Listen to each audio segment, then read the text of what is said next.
उस्ताद ने कहा, नहीं, हमें तो कुछ अजीब नहीं दिखा यहाँ।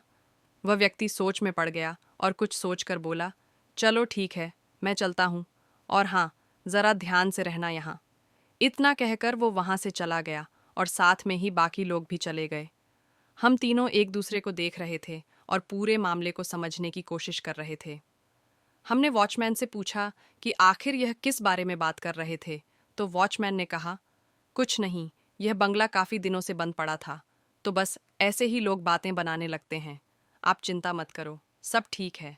वॉचमैन की बातों से लग रहा था जैसे कि वह ज़रूर कुछ ना कुछ छुपा रहा है। वह ज़रूर कुछ जानता है, पर हमें बताना नहीं चाहता। इस बंगले का ज़रूर कोई राज है। हम तीनों अंदर आ गए और आपस में इस बारे में बात करने लगे कि आखिर इस बंगले के पीछे क्या कहानी है। क्यों ये इस हाल में पड़ा है? हमारे मन में बहुत से सवाल चल रहे थे, लेकिन जवाब एक का भी नहीं था। हम अपने काम में लग गए और वह सारे सवाल कहीं दब कर रह गए।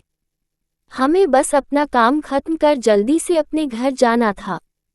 आसपास क्या हो रहा है इस पर हमारा ध्यान न जाए, इसमें ही हमारी भलाई थी। अगले दिन दोपहर के समय मैं उस्ताद के साथ काम कर रहा था कि मुझे ऐसा लगा जैसे कि मेरे पीछे से कोई गुजरा हो। मैंने दीवार पर एक परछाई देखी जो कि किसी के गुजरने से बनती है। मैंने बाहर आकर देखा, पर वहां कोई नहीं था। मैंने सोचा कि शायद रमेश आया होगा। मैं वहां उसे देखने लगा, पर मुझे कोई भी दिखाई नहीं दिया। तभी उस्ताद ने मुझे बुलाया और पूछने लगे, क्या हुआ? मैंने ना में सर हिला दिया। मेरे मन में अभी भी वही बात चल रही थी कि अभी ही तो वह मेरे पीछे से गुजरा था, तो फिर वह गया कहाँ? कुछ देर बाद मैं नीचे पानी पीने गया तो मैंने देखा कि रमेश साफ सफाई कर रहा है। मैं उसके पास गया और उससे पूछने लगा कि तुम ऊपर गए थे क्या कुछ देर पहले? तो उसने कहा कि नहीं, मैं तो कब से यही लगा हुआ हूँ। ये कमरा बाकी कमरों से कुछ ज्यादा ही गंदा है तो बहुत टाइम लग रहा है। मैंने सोचा कि जब ये यही था, तो फिर ऊपर मैंने किसकी परछाई देखी? शायद मुझे वहम हुआ होगा। यही सोच मैं वो बात भूल गया। शाम को हम सभी साथ में बैठे खाना खा रहे थे। तभी हमें ऊपर से एक जोरदार आवाज आई। हम तीनों भागकर ऊपर की ओर गए तो हम क्या देखते हैं कि एक सीढ़ी नीचे रखी रंगों की बाल्टी और कैनन पर गिर गई है, जिससे एक कैन टूट गई थी और चारों तरफ रंग फैल चुका था। सब ये देख दंग रह गए कि यह सब आखिर हुआ कैसे। ये कमरा तो बंद पड़ा था, ये सीढ़ी नीचे गिरी तो गिरी कैसे? हमें कुछ भी समझ नहीं आ रहा था। हमने सामान को ठीक किया और फिर नीचे आ गए। हमने अपना खाना खत्म किया और फिर सोने को चले गए। हमने उस बात पर ज्यादा ध्यान नहीं दिया। रात के करीब 1 बजे मेरी आंखें खुलती है और मुझे ऊपर से थक थक की आवाज आती हुई सुनाई देती है। ऐसा लग रहा था जैसे कि कोई ऊपर किसी चीज को ठोक रहा हो। मुझे यह आवाज कुछ ठीक नहीं लग रही थी। मैंने अपना फोन उठाया तो उसमें रात के 1 बजे बज रहे थे। मैं ये देख हैरान था कि इस वक्त ऊपर कौन हो सकता है।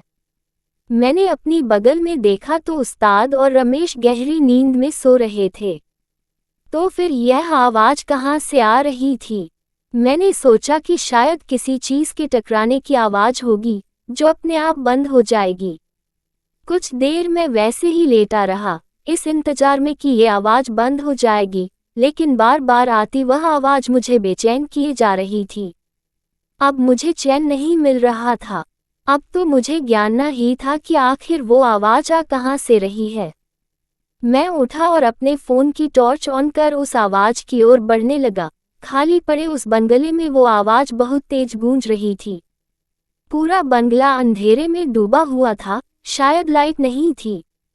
मैं उस आवाज की ओर बढ़ने लगा। मैं सीढ़ियों से होते हुए ऊपर की मंजिल की ओर जा रहा था।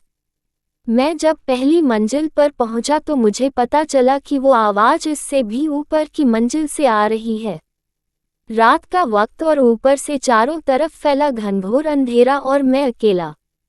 मैं सीढ़ियों से एक टॉर्च की लाइट की सहायता से आगे बढ़ रहा था। अब और ऊपर जाने में मुझे डर लगने लगा था। न जाने ऊपर क्या होगा, ये सोच दिल बैठा जा रहा था। मैं अपने धीमे कदमों के साथ ऊपर चढ़ता जा रहा था। जैसे जैसे वह आवाज पास आ रही थी, वैसे वैसे मेरी घबराहट भी बढ़ती जा रही थी। अगर साथ में रमेश को ले आता तो शायद इतना डर नहीं लगता।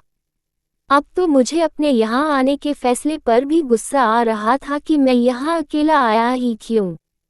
आगे की कहानी अगले भाग में।